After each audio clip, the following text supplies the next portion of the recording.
El SARS-CoV-2 ha generado en cada uno de nosotros, los peruanos y en todo el mundo, vivir unas circunstancias únicas y especiales, el llamado aislamiento social.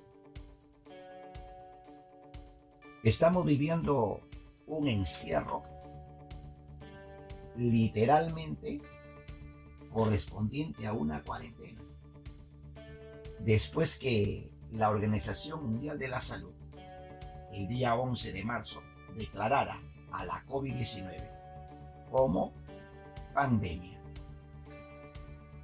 ¿Qué es una pandemia? Una pandemia viene a ser una epidemia, o sea, una enfermedad que surge y se va extendiendo en los territorios, abarcando grandes extensiones que inclusive pueden llegar a ocupar un país completo o continentes enteros, y en algunos casos inclusive todo el planeta.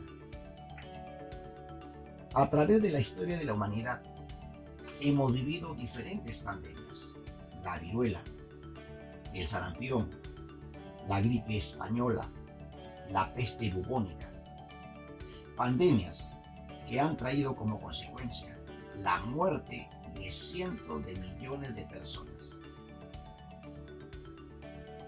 Me pregunto, ¿y qué pasará? ¿Qué expectativas tenemos con respecto a la pandemia que estamos viviendo actualmente? Si queremos fijarnos en la cantidad de muertos que existen, oscila por los 150.000, muy lejos de los cientos de millones de las pandemias del pasado, de muertes. Pero ¿qué expectativas hay? ¿Iremos hacia ese camino en pleno siglo XXI? Seguramente que no. Seguramente que dentro de poco venceremos a este virus. Los virus, como consecuencia de una adaptación mutua, van a terminar conviviendo con nosotros. Quiere decir que de aquí pues a unos años, este virus formará parte de la fila del grupo de rinovirus que nos están dando resfríos cada año. Hay una pregunta que siempre está en la mente de las personas: ¿de dónde salió este virus? ¿Es consecuencia natural de su reservorio, que son los murciélagos, y saltó a un intermediario como el pangolín y de ahí saltó a nosotros? ¿Será así? ¿O será como lo dicen otras hipótesis, de que estos virus salieron de un laboratorio, producto de una manipulación genética y con un proyecto de guerra biológica futura? Pueden haber muchas interrogantes, pero estas interrogantes y otras lo vas a encontrar como respuestas en el video presente, la parte 1 del día de hoy, y luego veremos la segunda parte para la siguiente semana. Soy el profesor César Porcel y estoy a tu disposición. Antes de que te hable de los coronavirus, en primer lugar te voy a hablar de los virus y paralelamente a ello de la célula. ¿Qué es una célula? Acuérdate de un edificio para que puedas entenderlo. ¿De qué está formado un edificio? Un edificio está formado por ladrillos. Nuestro cuerpo es algo parecido al edificio, porque nuestro cuerpo también está formado por unos ladrillos microscópicos. Esos ladrillos microscópicos toman el nombre de células. Todo ser vivo está formado por células. Y a este enunciado se le llama teoría celular. ¿Qué dice la teoría celular? Que todos los seres vivos estamos formados por células. En la célula que estás observando, internamente hay un corpúsculo. Este corpúsculo se llama núcleo. Y dentro de este núcleo se encuentra una molécula llamada ADN. Es esta molécula llamada ADN la que está dando las órdenes para que se realicen todas las actividades celulares.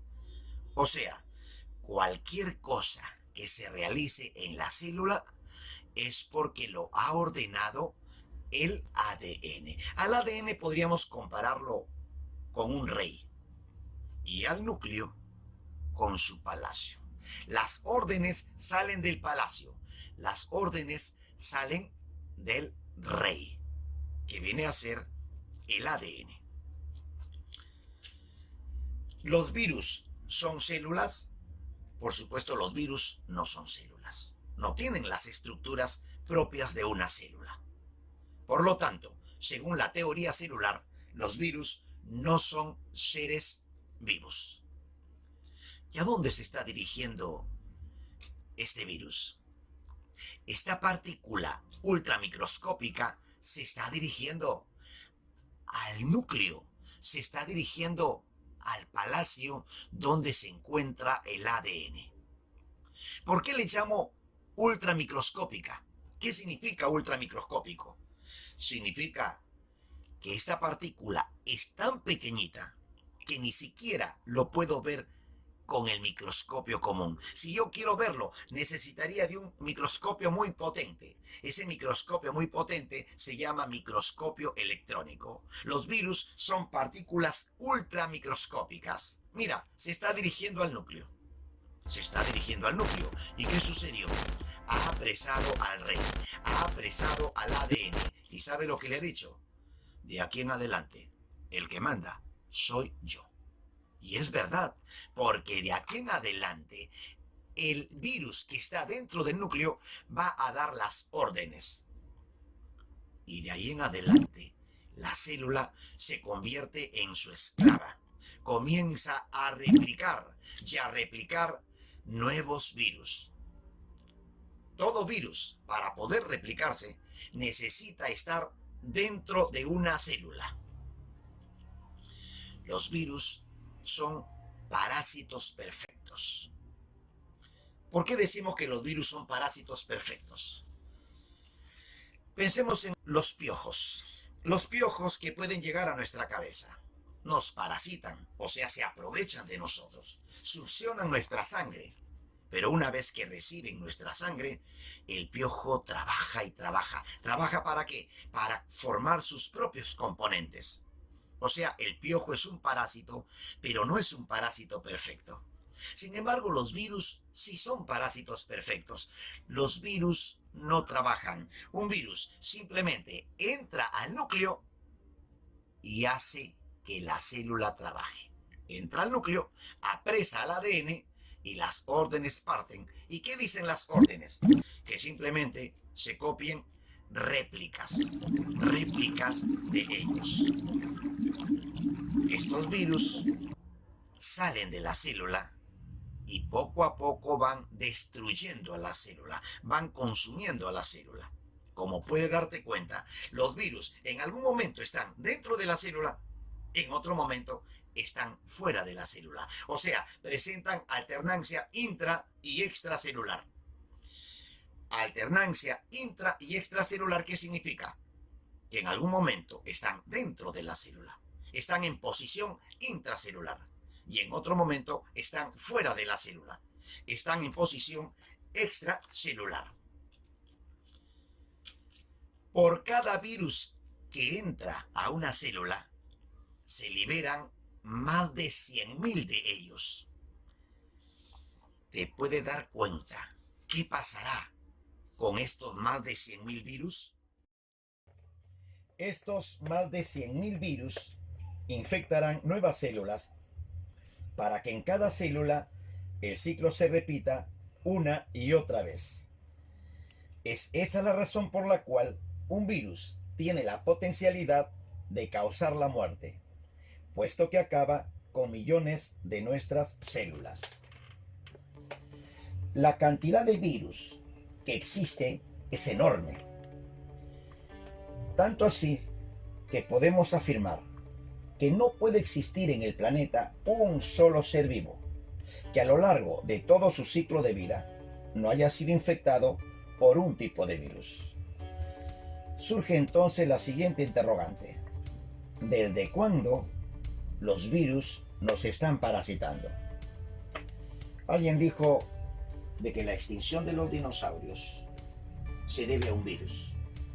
Alguien dijo que los dinosaurios se extinguieron debido al virus de la gripe aviar. ¿Debemos de creer esto? Independientemente de si creamos o no en esta afirmación, lo cierto es que no hay evidencias con respecto a los virus en el pasado. No hay evidencias no porque no hayan existido, sino que no se han encontrado registros en las rocas de fósiles al respecto. ¿Y por qué no se han encontrado registros? Bueno, la constitución química de un virus no le permite mantenerse como tal. En todo caso, si queremos hablar de algunos registros antiquísimos de estos virus, lo encontramos en nuestros genes. Los genes HER. ¿Qué cosa vienen a hacer los genes HER? Los genes HER vienen a ser genes que se encuentran en nuestro cuerpo y que corresponden a los virus. Por mucho tiempo se ha hablado de la basura genética. Por mucho tiempo se ha hablado que el 10% de nuestro genoma es basura de ADN. Ahora se sabe que esa basura de ADN no vienen a ser otra cosa que restos de los llamados retrovirus. Los retrovirus endógenos que actualmente se le considera como elementos activadores de proteínas inmunosupresoras, que al final van a desencadenar en problemas de neoplasias. Bueno, pero entonces, ¿cómo se originan los virus? Volviendo a la pregunta. Complicado. Sin embargo, se han lanzado algunas hipótesis, de las cuales solamente te voy a mencionar 3 hipótesis. La hipótesis regresiva, la progresiva y la coevolutiva. ¿Qué dice la hipótesis regresiva? ¿Qué significa regresiva? Regresiva significa retroceder, ir de lo complejo a lo sencillo. ¿Qué eran los virus en el pasado? Supuestamente eran unas células. Eran células que se metieron dentro de otra célula. ¿Y qué hacían? Lo parasitaban. ¿Y sabes cómo terminaron por meterse como parásitos?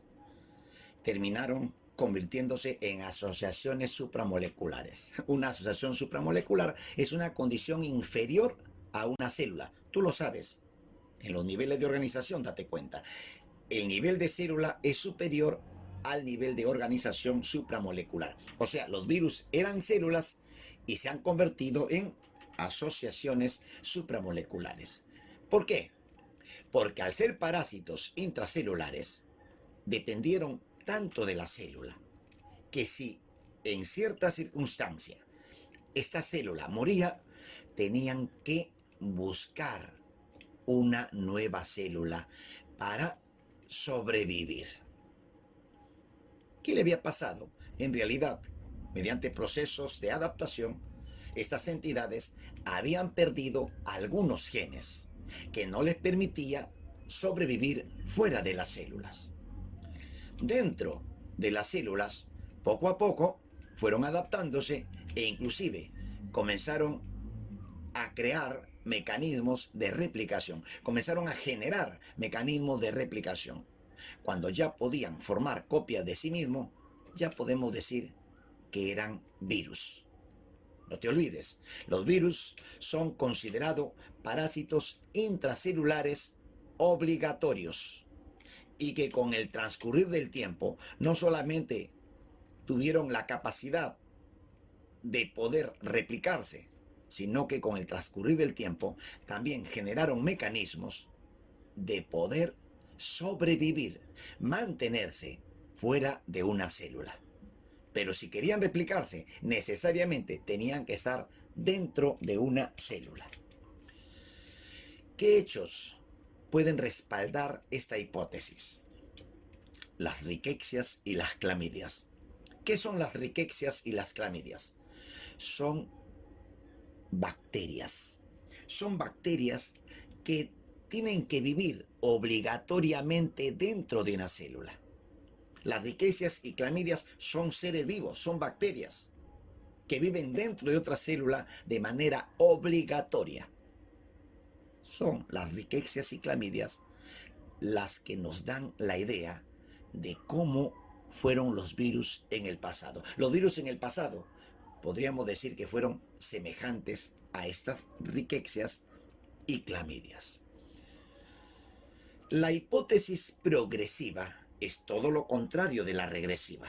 En la hipótesis progresiva ya hay un proceso de progreso, de un paso hacia adelante. Los virus eran macromoléculas y se convirtieron en asociaciones supramoleculares, o sea, subieron de grado. La hipótesis progresiva dice que los virus en el pasado eran macromoléculas que podían saltar de un lugar a otro. Eran macromoléculas que podían desplazarse hacia otros lados, pero que en ciertas circunstancias lograron salir de las células, pero nuevamente tuvieron que verse obligados de invadir nuevas células. Pero poco a poco, mecanismos adaptativos determinaron que vayan adquiriendo la capacidad de replicarse. Cuando estos comenzaron a replicarse, podríamos decir que ya tenemos a un virus. Pero no solamente porque se replicaban, sino porque formaban, no te olvides, estructuras de protección que les permita mantenerse fuera de la célula. Pero si querían replicarse, necesariamente tenían que estar dentro de una célula. Los hechos que respaldan esta hipótesis son los transposones. ¿Qué vienen a ser los transposones? Los transposones vienen a ser moléculas de ADN, son macromoléculas que podemos encontrarlo, por ejemplo, en las bacterias y que tienen la particularidad de saltar, tienen la particularidad de desplazarse. Antes eran conocidos como genes saltarines. Son ellos los que nos dan la idea de lo que eran los virus en el pasado. Y por último, la hipótesis coevolutiva. Por último, la hipótesis coevolutiva. ¿Qué es lo que dice la hipótesis coevolutiva? Cuando hablamos de coevolución, estamos hablando de una evolución paralela. La hipótesis coevolutiva dice que los virus se han originado de manera paralela con los seres vivos. Los virus han ido evolucionando paralelamente con los seres vivos. O sea, tienen un origen casi similar, un origen casi común. Algunos sostienen que los virus inclusive son más antiguos que el primer ser vivo. Lo cierto de todo esto es que en el caldo orgánico de Alexander Oparin, recordarás tú que se originó el primer ser vivo, se originó Luca, se originó la primera célula, pero que luego, en este caldo orgánico, o luego, o quizá antes, algunas moléculas comenzaron a adquirir ciertas características. Algunas proteínas tenían capacidad de generar nuevas proteínas. Algunos ácidos nucleicos tenían capacidad de generar nuevos ácidos nucleicos. Estoy hablando de moléculas replicativas, pero que no eran virus, eran moléculas. Pero estas moléculas poco a poco se asociaron, originando a los virus actuales. Los virus vienen ¿de dónde? Vienen de moléculas orgánicas, de moléculas previas, las cuales ya tenían características replicativas. Y los hechos que sustentan lo que acabo de mencionarte vienen a ser los priones y los viroides. ¿Qué son los priones? Los priones vienen a ser partículas proteicas que tienen capacidad de replicación. Actualmente encontramos los priones, que son proteínas que atacan básicamente al sistema nervioso. Mira, no son asociaciones supramoleculares. Los priones son proteínas, son macromoléculas que atacan células animales. En cambio, los viroides son moléculas de ácidos nucleicos. Los viroides atacan células vegetales. Moléculas parecidas a los priones y viroides se juntaron y quizá de ahí se han originado los virus. ¿Cuál de estas teorías o hipótesis serán las correctas? ¿Cuál de ellas tiene mayor aceptación por la comunidad científica? ¿Cuál de ellas es más verosímil? Bueno, hasta ahora no sabemos todavía cuál podría ser. tendremos que esperar. Bueno, vamos a comenzar a estudiar la estructura de un virus. En primer lugar, la cápside. La estructura que observas aquí se llama cápside. ¿De qué está formado básicamente? Está formado de proteínas. La cápside es de naturaleza proteica. Es de la cápside que salen estas espículas, también llamados peplómeros. ¿Para qué sirven estas espículas? Son utilizados por el virus como llaves para poder entrar a una célula. La cápside, como estructura proteica que es, cumple la función de proteger al virus. Vamos perforando a esta cápside, vamos haciéndole un hueco. Aquí está, mira. Acabamos de hacer un hueco a la cápside. Y mira por dentro, está oscuro. ¿Cómo se llama ese hueco interno del virus? Ese hueco que lo veo oscuro se llama core. Los virus son huecos y esos huecos internos toman el nombre de core. ¿Y qué cosa hay en el core? Dentro de él voy a encontrar un ácido nucleico. Un ácido nucleico. Mira, los virus tienen ácido nucleico igual que nosotros. Por esa razón algunos lo consideran seres vivos, porque tienen características que más o menos concuerdan con los seres vivos. Pero en ese sentido todavía hay discrepancias. Pero bueno, los virus tienen ácido nucleico. ¿Y te acuerdas por qué es importante los ácidos nucleicos? Los ácidos nucleicos contienen los genes. ¿Y te acuerdas qué son los genes? Nosotros también tenemos ácidos nucleicos y nuestros ácidos nucleicos contienen nuestros genes. ¿Y los genes qué son? Son los responsables de nuestras características. Dime, ¿de qué color son tus ojos? ¿Qué forma tiene tu cabello? Lo que acabo de mencionar son características tuyas. Las características que tú tienes, o sea, el color de tus ojos, el color de tu cabello, todo ello se debe a tus genes. Y tus genes están en tus ácidos nucleicos. Observa este virus. Forma poliédrica de 20 caras, espículas que abren las puertas de la célula, pero no de cualquier célula, sino de una célula en especial para este virus. Eso también son características de este virus.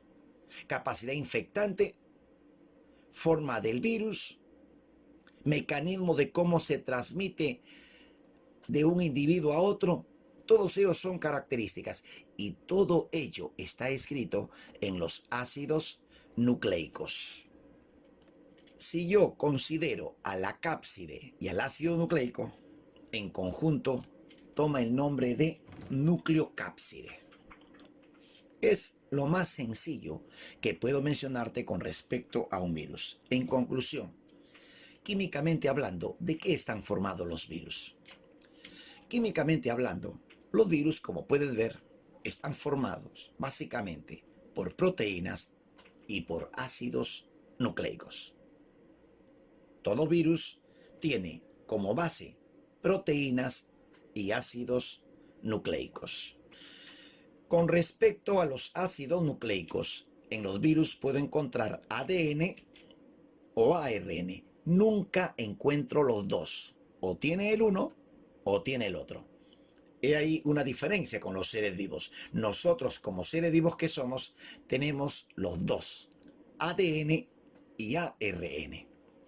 Recuerda que el ADN tiene 2 hebras y el ARN solamente tiene una hebra. Pero ojo, esto en los seres vivos, porque en los virus el ADN puede tener 2 hebras o una hebra. Y el ARN de igual manera puede estar formado por una hebra o por 2 hebras. He ahí otra gran diferencia entre los virus y los seres vivos. Comencemos con los virus que tienen ADN.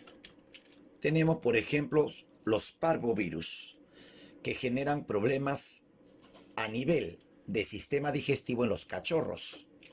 los papovavirus que están generando los papilomas o verrugas, los adenovirus, problemas de conjuntivitis, herpes virus, el nombre lo dice, herpes, heridas que pueden salir en los labios producto de una exposición excesiva al sol o quizá por un estado de tensión alta o estado de estrés. Poxvirus, los virus que causaban la viruela. Y digo que causaban la viruela porque la viruela ya desapareció.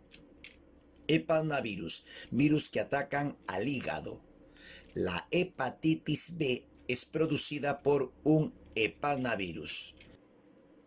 Y los virus que tienen ARN, tenemos a los picornavirus, responsable de los resfríos. Aquí están los llamados rinovirus y también el virus de la hepatitis A. Reovirus, que generan problemas digestivos en los niños. Flavivirus, causan la fiebre amarilla. Aquí también está el virus de la hepatitis C. Togavirus, causan la rubeola. Arenavirus, problemas de infecciones crónicas causados por roedores.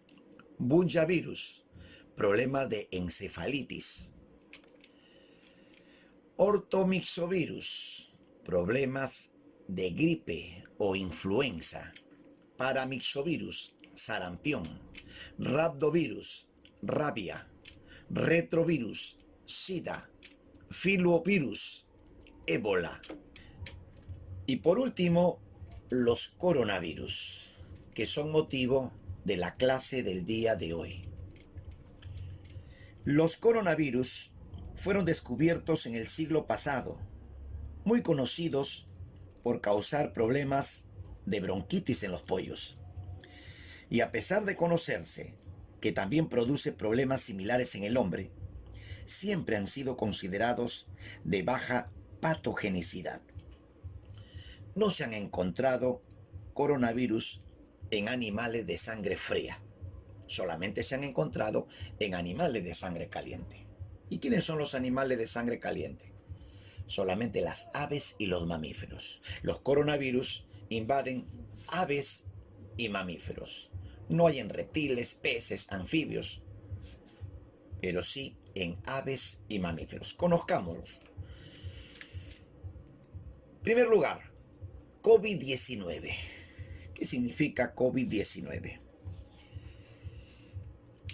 El término COVID-19 significa enfermedad por coronavirus del año 2019.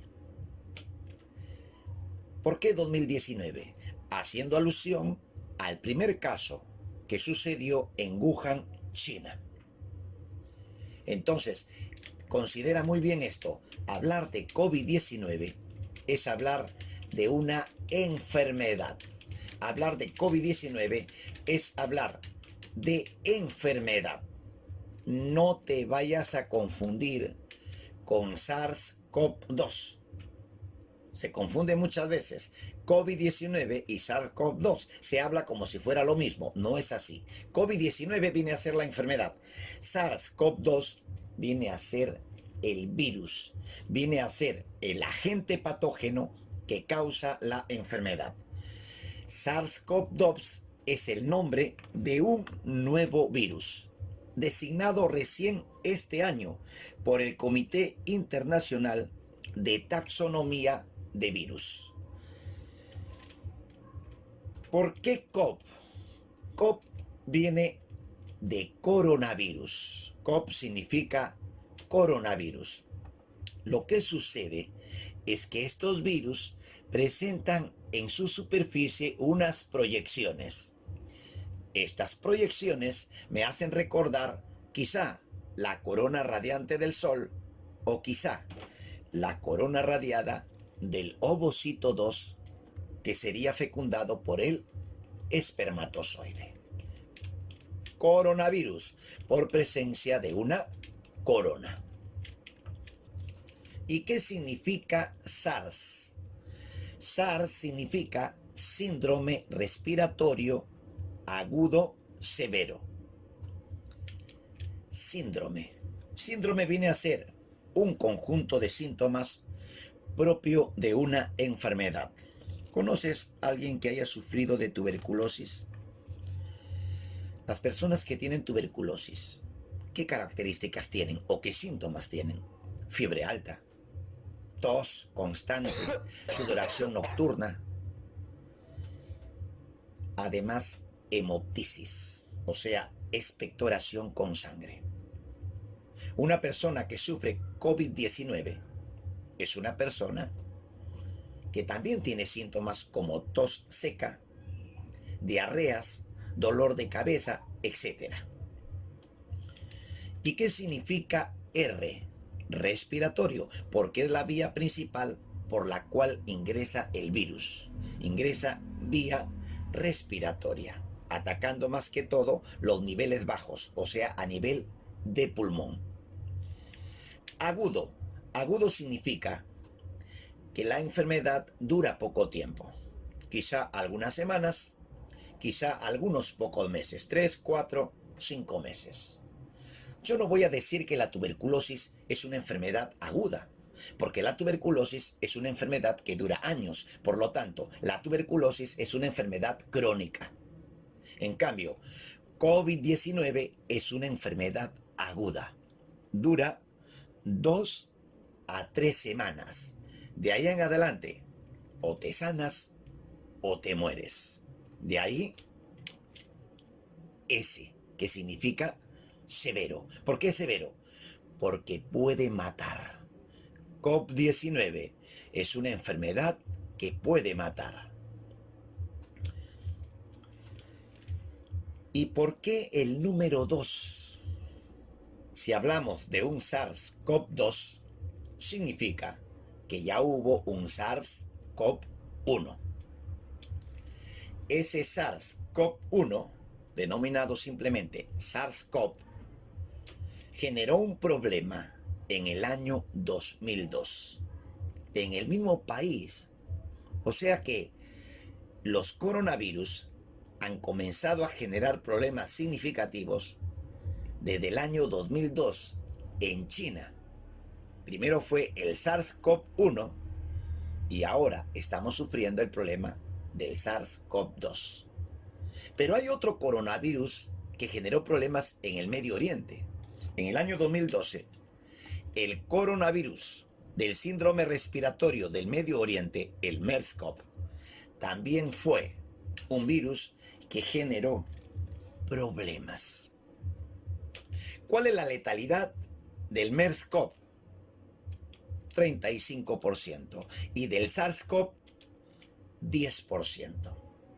¿Qué significa una letalidad del 35%? Significa que por cada 100 infectados, 35 morirán. En cambio, por el SARS-CoV, por cada 100 infectados, mueren 10. ¿Quién es más letal? ¿El SARS-CoV o el MERS-CoV? ¿Y cuál será la letalidad del COVID-19? Seguramente más de uno está pensando que es más, pero no es así. La letalidad del COVID-19 es del 5%, o sea, es 7 veces menos letal que el MERS-CoV. Mira, a la fecha del día de hoy, encontramos un total de infectados que sobrepasa los 2 millones. Y con respecto a muertos, más de 134,000. Si tú calculas, más o menos vas a estar cerca de este promedio. Esto es un promedio. Es un promedio. Esto varía en los diferentes países, varía con la edad. Por ejemplo, los niños y los jóvenes son inmunes a este tipo de problema, con algunas excepciones. En realidad, niños y jóvenes no mueren, solamente mueren personas a partir más que todo de los 50 años. Las personas que se encuentran, por ejemplo, en la década de los 50, tienen una letalidad de 2%, no 5, 2%. O sea, de 100 personas que se encuentren en la década de los 50 años, van a morir 2. Pero si hablamos de la década del 60, sube a 4, se duplica a 4. Y si hablamos de la década del 70, 8.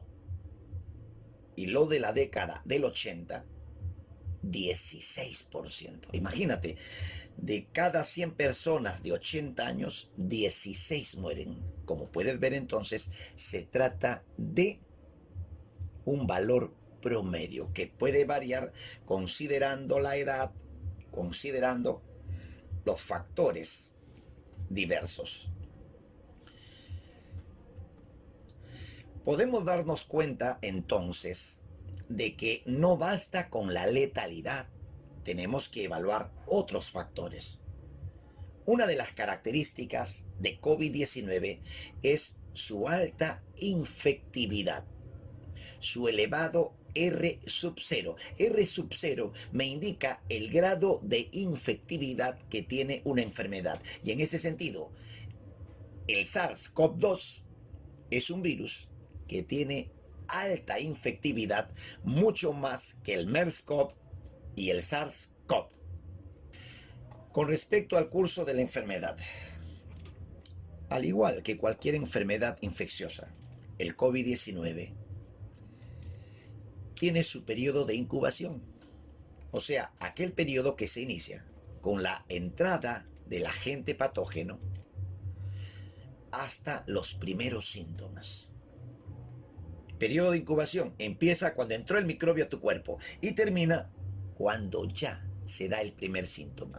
O sea, en otras palabras, el periodo de incubación es un periodo asintomático y tiene un promedio de duración de 5 días, con una variantes que va entre 2 a 14 días. Resulta que la cuarta parte de la población infectada, o sea, el 25%, se queda en este periodo. O sea, no tiene un solo síntoma. El 75% restante es el que pasa al periodo de desarrollo, o sea, al periodo sintomático.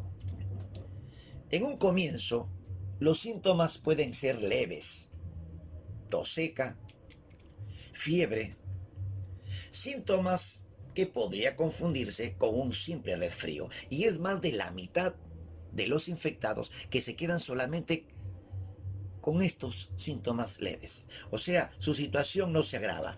Un 55% de la población infectada tiene ligeros síntomas. Si yo sumo el 55% más este 25%, me va a dar un total de 80%. 80% de los infectados no se ha dado cuenta que tiene al virus. 80% o no ha sufrido un solo síntoma o ha sufrido ligeros síntomas. He ahí la importancia de la cuarentena. ¿Qué pasa con el 20% restante? El 20% restante sí está preocupado. Está preocupado porque ya presenta síntomas como náuseas, vómitos, dolores de cabeza, a lo cual se le llama cefalalgia, neumonía, falta de aire, deficiencia de oxígeno en la sangre. Estos van al médico y el médico determinará quiénes tienen que hospitalizarse. Si el problema solamente es náuseas, dolores de cabeza, una neumonía leve, el médico lo manda a casa. El 15% de este 20% es el que en realidad se va a casa según las estadísticas. Se va a casa para tratarse con medicamentos y antipiréticos monitoreados por el médico. Si tiene neumonía grave, si le está faltando el aire, si tiene problema de hipoxemia, su situación es grave y tiene que quedarse en el hospital. el 5% se queda en el hospital y si la situación se complica, el virus se puede extender hacia la parte interna. Si estamos hablando de una complicación, entonces el paciente tiene que pasar a UCI, a cuidados intensivos. Lamentablemente, la mitad de los que pasan a UCI terminan muriendo. Por estos motivos, como estrategia mundial preventiva, debido a que no se cuenta con una cura a base de medicamentos, se ha adoptado 3 medidas fundamentales: aislamiento social, lavado de manos y uso de las mascarillas.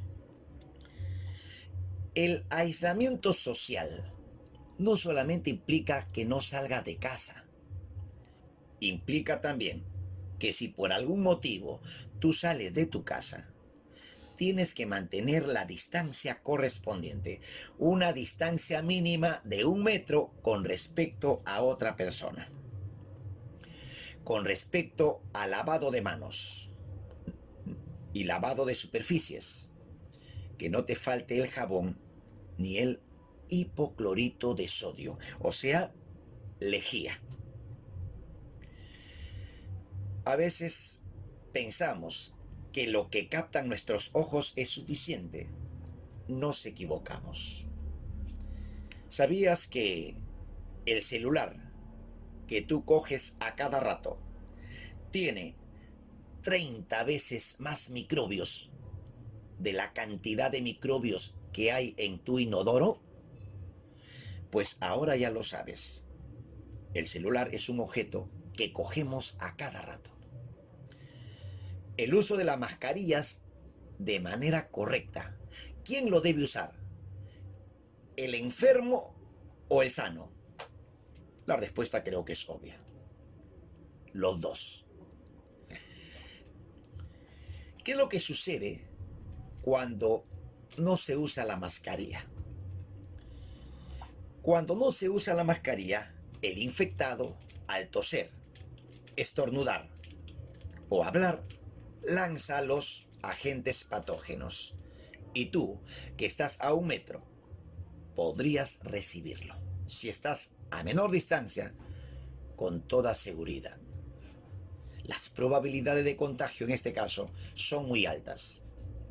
Si tú tienes cuidado, utilizas mascarilla, pero la persona que está a tu lado no la usa, te va a contagiar. De ahí la importancia de mantener, de preferencia, mantenerse a 2 metros de distancia.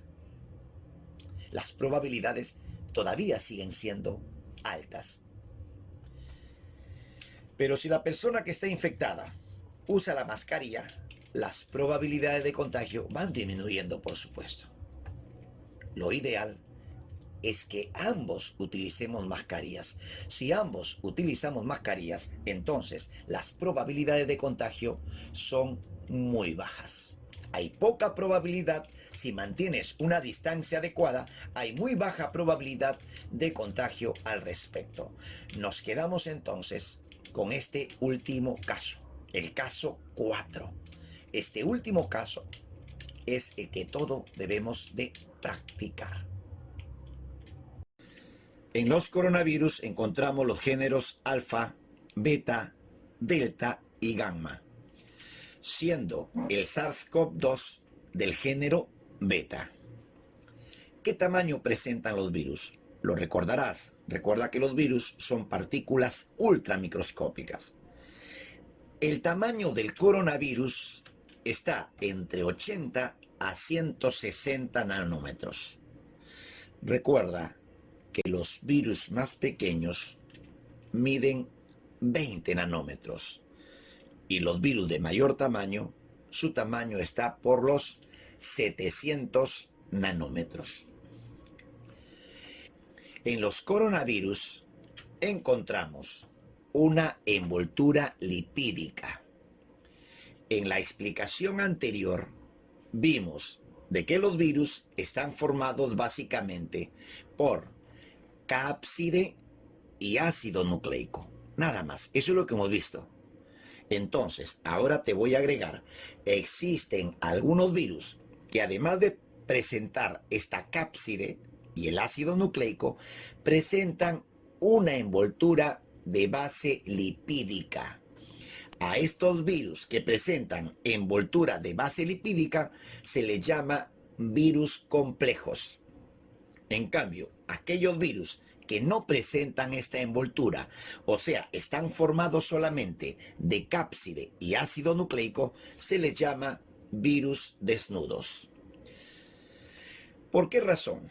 Como una medida preventiva, siempre te dicen lávate las manos con jabón. ¿Cuál es la razón? La razón es esta membrana. ¿De qué está hecho? Está hecho de lípidos. Y los lípidos son grasas.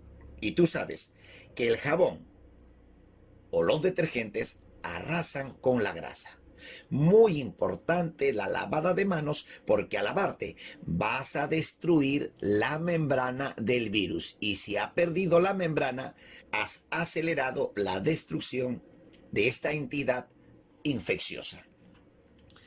Embebido en su membrana lipídica, puedo observar la presencia de proteínas.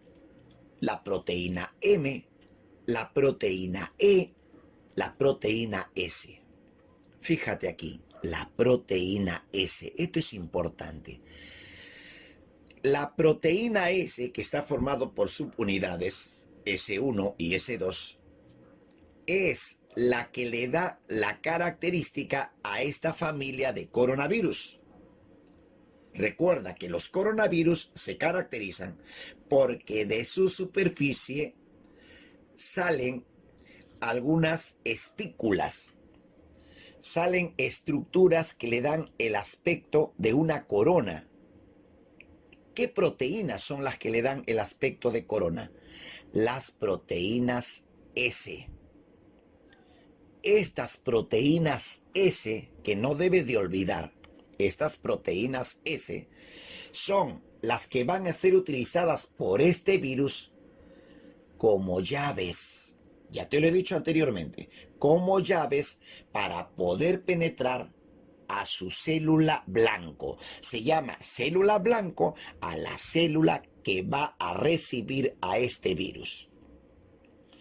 Cuando los virus entran a nuestro cuerpo o cuando ingresa una bacteria o cualquier microorganismo, luego de que ingresan, si no nos han logrado matar, pasado algunas semanas, vamos a formar nuestras defensas, vamos a formar nuestros anticuerpos para neutralizar la actividad de este virus. O sea, si yo recibo al SARS-CoV-2 y pasado un mes o 2 meses no he muerto, entonces con toda seguridad yo ya voy a tener anticuerpos contra el SARS-CoV-2. ¿Y qué van a hacer estos anticuerpos? Estos anticuerpos se encargan de neutralizar. ¿Y qué parte van a neutralizar? Los anticuerpos que neutralicen a esta proteína S van a inactivarlo. Imagínate que a tu llave, que vas a abrir una puerta, alguien le pone una cubierta, la parte que se introduce a la puerta.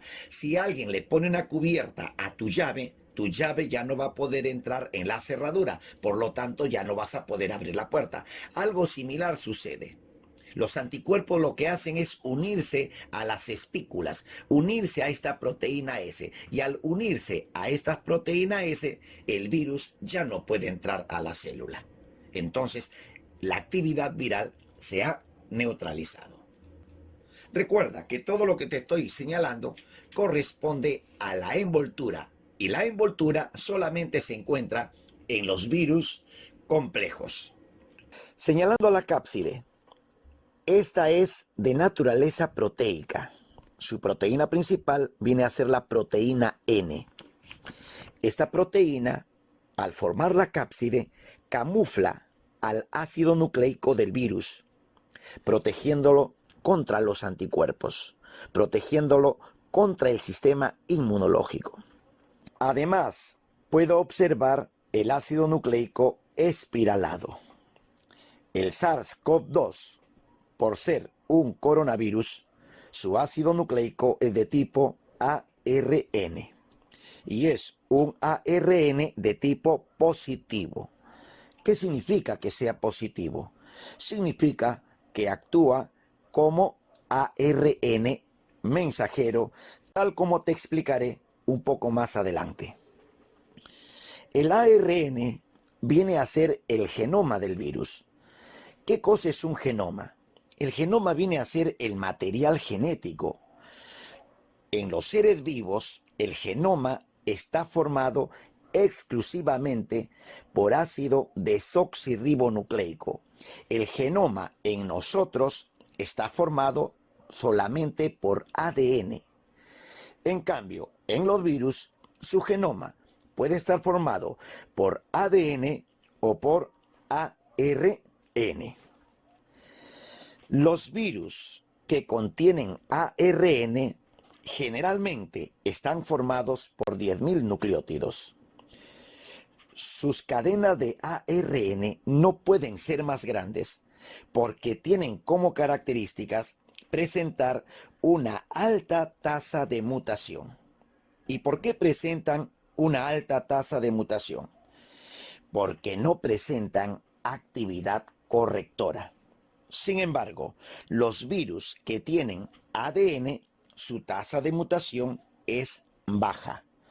¿Cómo se explica esto? Pensemos, recuerda, nuestro material genético es ADN. Y en nosotros la tasa de mutación es baja. ¿Por qué los seres vivos como nosotros tenemos una tasa de mutación baja? La razón es que tenemos proteínas correctoras. Al tener proteínas correctoras, entonces cualquier proceso de mutación que se dé dentro de nuestro cuerpo, este va a ser corregido. Y si a mi cuerpo ingresa un virus que tiene ADN, entonces si ese virus que tiene ADN tiene algún proceso de mutación, las proteínas del huésped, o sea, las proteínas de un ser vivo, van a corregir al ADN de este virus. Por esa razón los virus, su tasa de mutación es baja. Nosotros no tenemos proteínas que realicen corrección a nivel de ARN. Por esa razón, si un virus entra a mi cuerpo y tiene ARN, entonces no va a tener la corrección correspondiente. Los virus que tienen ARN tienen tasa de mutación alta. De ahí que estemos hablando de virus altamente letales. Los virus que tienen alta letalidad justamente son los virus que tienen ARN. La gripe, el SIDA, el ébola, con alta letalidad. Pero aquí tenemos que destacar algo bastante importante. Estamos hablando del SARS-CoV-2. El SARS-CoV-2 tiene 32.000 nucleótidos, o sea, 3 veces más que los virus comunes de ARN. Es más, su tasa de mutación no es alta, tiene una tasa de mutación baja. El SARS-CoV-2 tiene una tasa de mutación 4 veces más lento que el virus de la gripe. O sea, para elaborar una vacuna contra el SARS-CoV-2 no va a ser mucho problema, solamente es cuestión de tiempo, pero cuando se elabore esta vacuna pues va a poder durar algunos años. En cambio, el virus de la gripe, por tener tasa de mutación alta, cada año se tiene que fabricar una vacuna. Si este año me vacuno, el otro año nuevamente tengo que vacunarme si quiero estar libre de estos virus. Se ha descubierto que SARS-CoV-2 presenta actividad correctora, de manera muy particular, a diferencia de los diferentes tipos de ARN, SARS-CoV-2 tiene mecanismos de corrección de sus mutaciones. Las mutaciones en los virus pueden ser beneficiosas o perjudiciales. A un virus, una mutación va a ser beneficiosa cuando tenga capacidad de infectar nuevas especies, por ejemplo. Le va a dar otras oportunidades. O lo que sucede con muchos virus, cuando sus peplómeros o espículas no pueden ser reconocidos por anticuerpos. Las vacunas, en este caso, solamente duran 1 año o 2 años. La pérdida de virulencia de un virus también se puede constituir en una ventaja favorable para el virus. Al perder la virulencia, el huésped, en este caso nosotros, no nos preocuparíamos por eliminarlo, puesto que no nos hace mucho daño, y de esta manera el virus terminaría adaptándose a convivir con nosotros a través de siglos o milenios. ¿De dónde provienen estos virus? ¿Será cierto que podrían provenir de una actividad de manipulación genética en el laboratorio para una supuesta guerra biológica? El genoma del SARS-CoV-2 y su historial de mutaciones están lejos de indicar que proceda de un laboratorio, como sostienen ciertas hipótesis. Hay diversos estudios que demuestran que el SARS-CoV-2 no presenta la cantidad de variaciones que permita sospechar que haya habido este tipo de manipulación genética. Otro aspecto importante a considerar es con respecto a las pruebas rápidas y moleculares. ¿Cuántas veces has escuchado de las pruebas rápidas y las pruebas moleculares? Pruebas rápidas es un mecanismo de detección del virus de manera indirecta por medio de los anticuerpos. En cambio, una prueba molecular viene a ser un mecanismo que permite detectar de manera directa al virus.